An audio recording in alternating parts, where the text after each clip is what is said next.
Жугазын революциясы деген ат менен белгилүү болгон элдик толкундоонун башаты Жалал-Абад, Ош облустарында башталып, кийин бүтүндөй өлкөдөгү нааразычылыктарды борборго чогулткан. Анткени Аскар Акаевдин жүргүзгөн авторитардык саясаты балдарын бийликке алып келгени өлкөдөгү экономикалык оор кырдал элдик толкундоого жеткирген.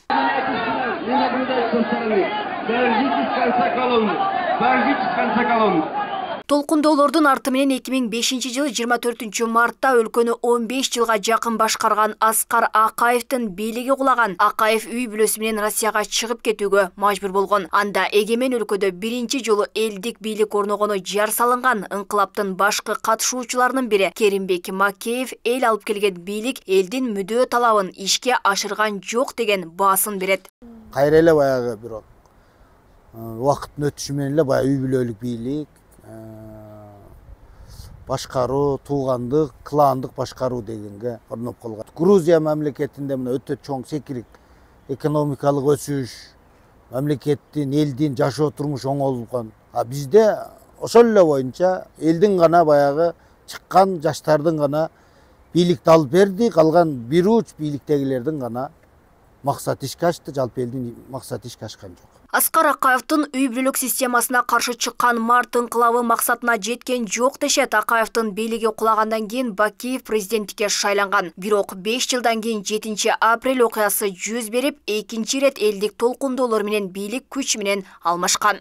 Албетте, кандай гана бийлик болбосун, мыйзамсыз аракеттер менен иштей бере турган болсо, кызматына пайдаланып, өз ишмердүүлүгүн жүргүзө берсе, эртеби кечпи Жогазын революциясына окшоп бийлиги кулап каларын эстен чыгарбаш керек.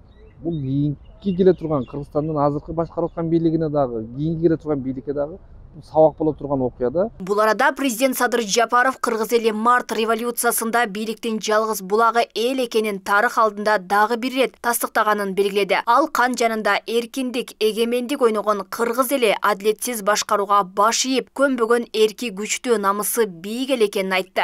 Биз Кыргызстандын эгемендик жылдарында өлкөбүздүн өнүгүү тарыхында бурулуш катары кирген олуттуу окуялардан дайым сабак алышыбыз кажет. Башына түшкөн бардык кыйынчылыкка карабай, биримдик ынтымак аркылуу элибиз элдүүлүгүн жоготпой, акыйкат жолунан тайбай кылымдарды кардып келет. Геосаясий кырдаалдан улам дүйнө жүзүндө жаңы чакырыктар жаралып, экономикалык кыйын абал өкүм сүрүп турган чакта дагы болсо, ата-бабалар мурас кылган нарк населибизге бир муштумга бириктирген биримдигибизге таянабыз. Өлкөнүн ынтымагын жана туруктуулугун камсыз кылуу менен экономикабызды телчиктирип, улуттук өнүгүү жолунда алгалай беребиз. Мекенибизде тынчтык өкүм сүрсүн, элибизде бокубатчылык жана ынтымак болсун.